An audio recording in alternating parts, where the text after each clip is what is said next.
Hey, thanks for tuning into this video. Today we're going to be taking a look at the ICECO 40-quart DC fridge. I've had this for about 7 months now. I've taken it on camping trips, road trips, and actually when I went hunting, I stored a bunch of meat in it.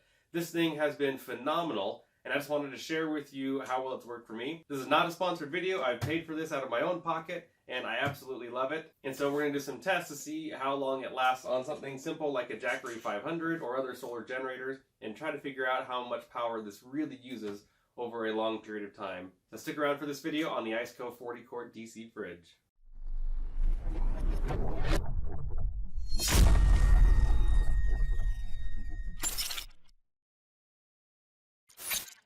So this fridge right here actually comes with this thermal case here, which is one thing I was not expecting. So that was really cool that ICECO includes that. The reason I went with ICECO is they had some of the best reviews for the best price. There are many other units that are cheaper than this, but had some questionable reviews. And then obviously like the Domestics and stuff like that, and have very good reviews, but were more expensive. This was right in the middle to where it had really good reviews and a really good price. So you can see here I've got 10 of these water bottles. Now these were in my garage. It's cold outside. These bottles are about 40 degrees. The fridge was also in the garage, so it's already pretty cold. But I do like that it has this removable tray, and it's got a couple of little cup holders or whatever for like 2-liter bottles. I usually keep the tray in, and the reason is that allows the air to circulate around this cage a little bit easier. At one point I had a bunch of meat packed in here in vacuum sealed bags, and the first time I put them in I didn't have the cage, and the problem with that is all the meat that was in the middle was not getting cold, or rather at least it wasn't getting frozen. So because it wasn't frozen, I was able to take out that meat, put it in the cage, put it back in, and then the air circulated a little bit better. You do lose just a tiny bit of space doing that. And it also does come with a middle divider if you want, but I never use that. This compartment over here doesn't get as cold as over here. So if you just want to cool something off, or maybe you got some vegetables or something like that, something that you don't want to get really, really cold, put that over here.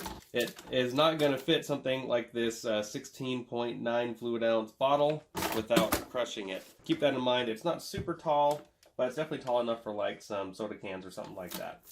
So I put the water in here for a reason, and that is to help this thing stay cold. When fridges don't have anything in them, they don't stay as cold. So I wanted to get at least something in here. That way that actually can hold some cold temperatures in here. And one of the things is I do wish this little band right here was maybe just another inch or so longer. It does disconnect, but I do find that oftentimes this is not long enough and the lid will keep closing on me. So that's one thing I did have a gripe with. Wish that was just a little bit longer. Up here on the inside of the lid, it is cool. It actually does have this label here. So it's kind of a quick reference guide. So it says for water, keep it at 41 degrees. It is really nice that it has all of that. And then it's got all of the information right here on the inside, including for the compressor. Now the screen is easy enough to use, and it's nice that you can see it through this cover here. And I'm going to go ahead and use this 12-volt DC charger. And I'm going to plug it right into the Jackery here. Turn on that DC port. And then this just plugs in on the back here very simply. And I've got it on the high mode down here. I'll show you that in a second. Turn this on. And it has a max and an eco setting. Eco setting obviously is just going to use less power, but it's not going to cool as hard. And the max is obviously going to work harder. So I've got this set to 7 degrees right now. Let's go ahead and boost it up to, let's say, 39. Actually, let's go 37.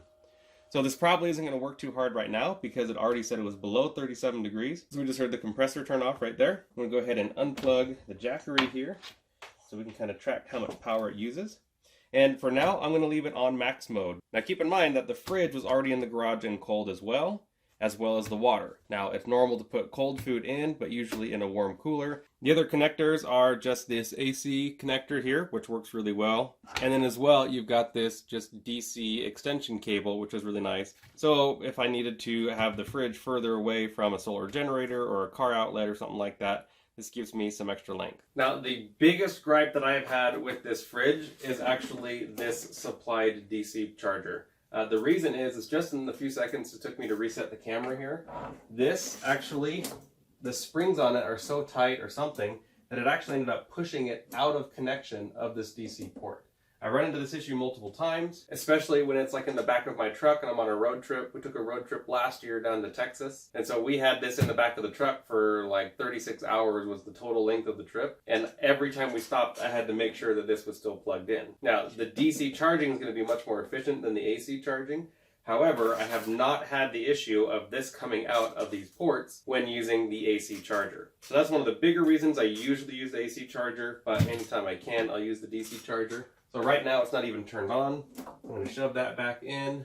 Now it's turned back on, still on max. So it's just one thing to keep in mind is you have to kind of keep an eye on that. I'm going to show you here. I push it in all the way, and naturally it kind of starts to scoot out on its own. And if it just barely gets bumped, it starts to scoot out even more. Now it's still charging over here. If it just comes out another millimeter or so, it goes ahead and turns off the machine. Just keep that in mind. It tends to want to scoot out. I haven't had this issue in my truck, so maybe this DC port is actually a little shallow. I don't know. But I've had this happen on pretty much all of my solar generators. So with that being said, let's actually just switch this over to the AC charger, and we'll use a kilowatt meter to see how long this runs and how much power it uses over the 500 watt-hour life of this battery. So all I have to do, unplug the AC charger, grab the AC charger, which goes into this different port. It's got a 15 amp fuse here, so in case it ever blows, it's easy to replace. So we'll let this run, and then we'll be able to see how much power it consumed with the kilowatt meter here. So it's been just a little bit over 18 hours now. We can see we're down to 43%. There's essentially no output right now, but this button right here, I wish this had a backlit screen. When you push this purple button, it'll tell you exactly how many kilowatt hours it is consumed over that amount of time. So you push the purple button for time, and then it again for total power used. So this is saying it's used 170 watt hours in 18 hours. Now, basically, because we're using AC power, the inverter has to be running, and that's always going to be draining the battery. So we can see right now, we're drawing 2.7 watts for the fridge, and this is saying 6 watts. So maybe another 3 watts there for the inverter. So really all we have to do is take 170 watt hours into 18 hours, and effectively we're looking about 9 to 10 watt hours per hour. Basically next to nothing, and that's off AC power. Now that we know we've used 170 watt hours, and we've used 57% of the battery, 57% of 500 is about 285 watt hours. So we've used about 115 watt hours more by using AC power than we would have just using DC power over the same amount of time. But when you're using DC power, it doesn't have to go through the inverter, and so therefore it saves a lot more energy.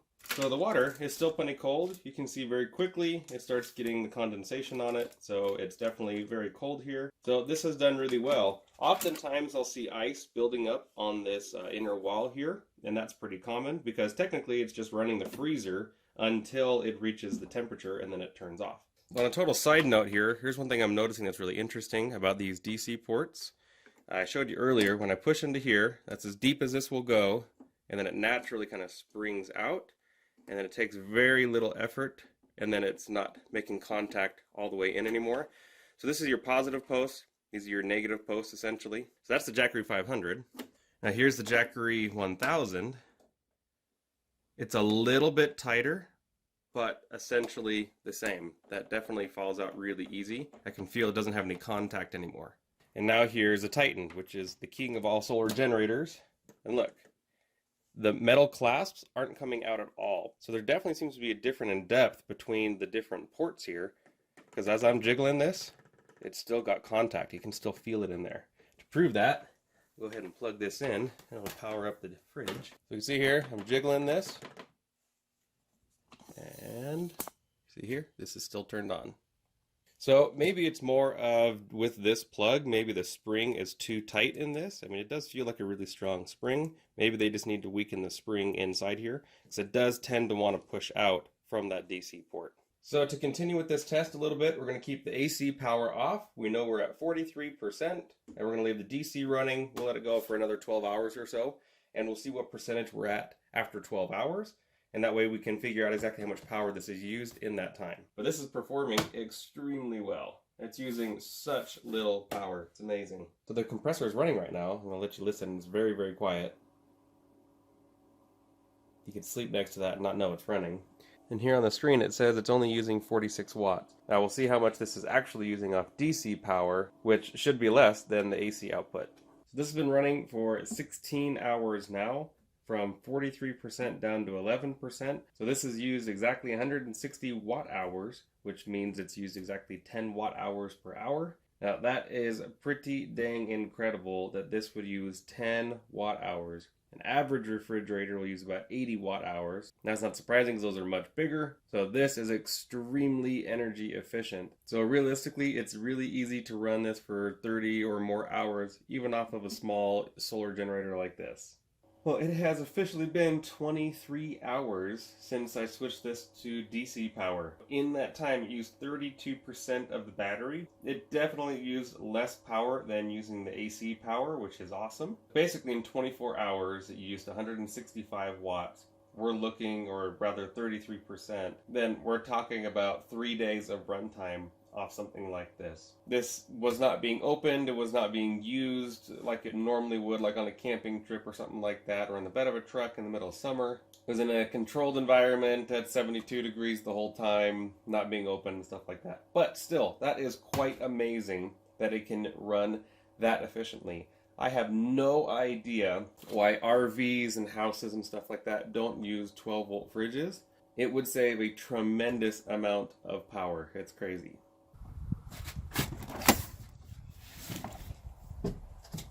Now getting this thing in is usually pretty easy, and in my truck here I've got enough room on the floor that I can actually put it, but for right now I'm just going to set it up here. And then back here in my truck I've actually got a 400 watt output AC plug, as well as I believe it's a 10 amp 12 volt plug. So obviously the 12 volt plug is going to be more efficient. One of the things you want to be very careful of though is when you're using some of these 12 volt plugs is sometimes they don't turn off with the vehicle. Okay, so in my truck, this is turned off when the vehicle is turned off, but you just want to make sure that you double check that on your 12 volt plugs, because sometimes they'll stay hot, and that means this will keep running, and you could wake up the next day, or after the day of the beach or whatever, and your battery in your vehicle could be dead. So just check that when you're using these while driving, and let's go on a little road trip. Well, pretty simple. We've been driving around for a couple hours now. It's hard to see the screen there, but this has just been plugged in down here, having no difficulties at all. And this is really convenient having it in here. I could put it in the back of the truck as well, as long as there's no bad weather. I definitely wouldn't want to get any water down in those vents or anything like that. But so far it has just absolutely been great. Keeping temperature, no problem at all. As you can see, this thing has just performed very, very well, whether it's on a road trip, off of a solar generator, power station, anything like that. It uses very, very little power, and it does a great job. So using this in an RV, trap, something like that is a really good option. By the way, you do have to put the handles on when you do get this in the mail.